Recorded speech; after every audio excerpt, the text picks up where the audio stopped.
sûr? Oui, j'en sais rien du tout. Changement climatique, oui, sans doute. Oui, on y croit, effectivement. Pas du tout. Ben, la planète se réchauffe, hein. Parce qu'il est déjà amorcé le changement climatique. D'ailleurs, on est le 26 mars et puis il fait 20 degrés. Parce qu'il n'y a plus de saison. Le niveau de la rivière d'Ain, c'est vrai que c'est plutôt à la baisse. Hein. J'en sais rien. Eh ben, notre vie déjà. Le mauvais comportement des consommateurs et des industriels. Tout ce qu'on consomme et qu'on jette. Je pense qu'il y a une course au productivisme. Le transport, hélas. Je dirais que l'industrie quand même. L'industrie et le transport. Moi, j'en sais rien. Le transport, bien sûr. Non. De nom comme ça. Non. Très peu. À vrai dire, non. Plan climat, énergie, territoriaux. Qu'est-ce que ça veut dire? Ben, j'essaye. Utiliser le moins possible la voiture. Pas couper d'arbres. Ben, il y a l'isolation, la climatisation. Je fais beaucoup de vélo déjà. Passer à de l'énergie renouvelable. Baisser le réhaussit du chauffage, éteindre une pièce quand on en sort. Le soleil envoie sur la Terre du rayonnement solaire qui va réchauffer la planète et en retour la surface de la planète va renvoyer en direction de l'univers un rayonnement totalement différent du rayonnement solaire et c'est ce rayonnement qui va être bloqué par les gaz à effet de serre qui sont présents parce qu'on émet des gaz à effet de serre additionnels qu'on appelle des gaz à effet de serre anthropiques qui viennent se rajouter aux gaz à effet de serre naturels et c'est ce qui perturbe le climat de la planète et c'est ce qu'on appelle aujourd'hui le dérèglement du climat. On observe par exemple sur l'ensemble du XXe siècle beaucoup de variables qui nous disent qu'il y a un dérèglement climatique. 9 choses sur 10 que l'on observe à l'échelle de la planète va dans le sens du dérèglement climatique. C'est à la fois le réchauffement, donc on l'a vu, 0,7 degrés, c'est le niveau moyen des mers qui augmente, une vingtaine de centimètres en moyenne sur l'ensemble du XXe siècle. C'est une modification de la faune, de la flore, de la distribution des pluies, etc. Ça commence à se faire sur l'ensemble du XXe siècle. C'est déjà très fort hein, sur l'ensemble d'un siècle, mais ça va continuer de façon vraiment exponentielle au cours du XXIe siècle. C'est vrai qu'on va changer d'air climatique au cours de ce siècle, donc c'est un problème futur, mais c'est également, et ça c'est très important, un problème présent, c'est vraiment d'actualité. Puisque en France, il y a une modification très forte de notre économie au niveau de l'agriculture, on le voit aujourd'hui au niveau des saisons, au niveau du tourisme, au niveau des entreprises, et puis au niveau des causes surtout, c'est un problème d'actualité.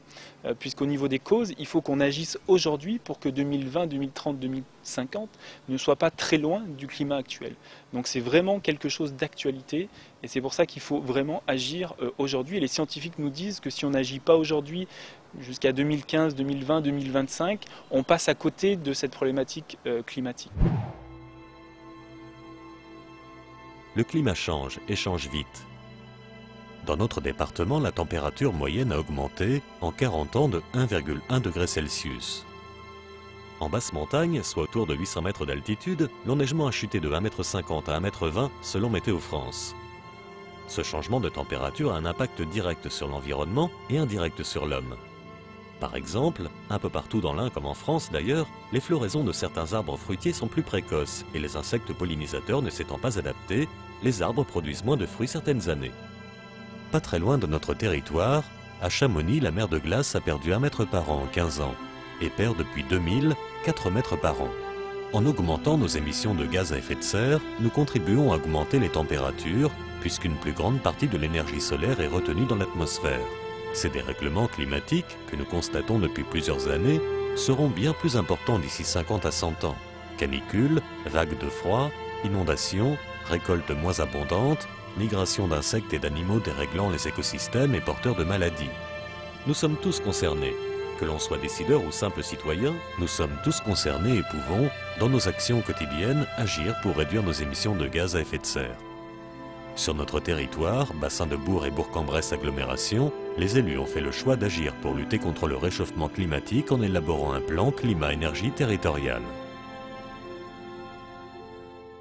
Les raisons de cet engagement du bassin de vie de Bourg-en-Bresse dans un plan climat-énergie territorial est relativement simple. Au travers de la vie courante, on a considéré que c'était l'affaire de nous tous, et principalement de nos collectivités, à travers toutes nos compétences et tout ce que nous avons comme déclinaison.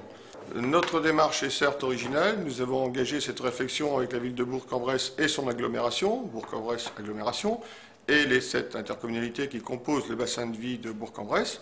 Et nous allons, avec les futures actions qui seront proposées pour ces intercommunalités et les déclinaisons même locales, communales, contribuer à sensibiliser tous les habitants de ce bassin de vie. Je crois qu'il est important de leur donner les moyens de compréhension pour les applications toutes simples. Et pour ce faire, une plaquette sera distribuée à chaque habitant du territoire. Aujourd'hui, l'ambition planétaire est de diviser par 4 les émissions de gaz à effet de serre d'ici 2050. C'est ce qu'on appelle le facteur 4. Les objectifs du Grenelle 2 incitent les collectivités territoriales de plus de 50 000 habitants à s'engager dans un plan climat.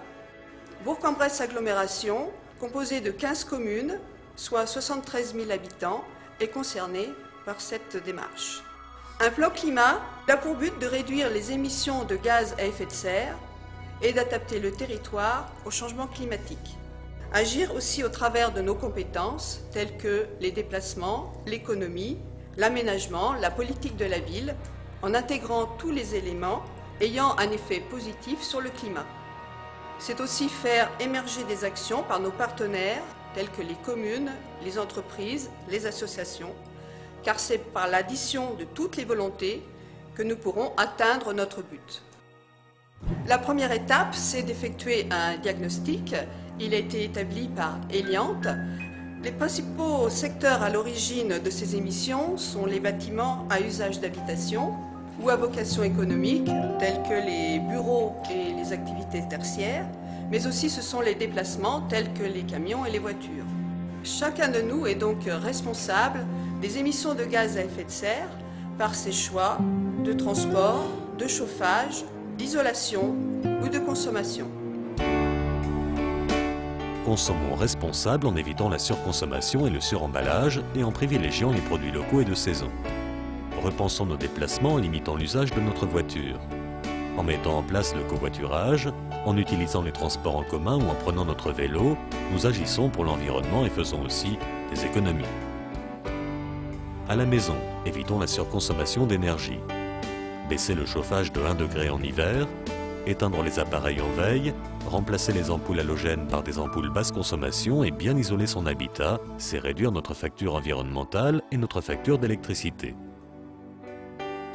Parce que chacun de nos gestes compte pour préserver notre qualité de vie et celle de nos enfants, c'est à nous de jouer. Et en termes de plans climat, ces plans climat territoriaux sont vraiment des outils vraiment très puissants qui sont mis à disposition des collectivités qui doivent développer sur la consommation, sur l'aménagement, la sensibilisation. C'est pas au niveau national, c'est pas au niveau international, mais à ces échelles d'agglomération de collectivités, on arrive à réduire nos émissions de gaz à effet de serre. Et ça, c'est motivant, ça c'est vraiment un point très motivant. Ce qui est certain, c'est que la réussite de ce projet passe par la participation de chacun de nous. Alors, à nous de jouer.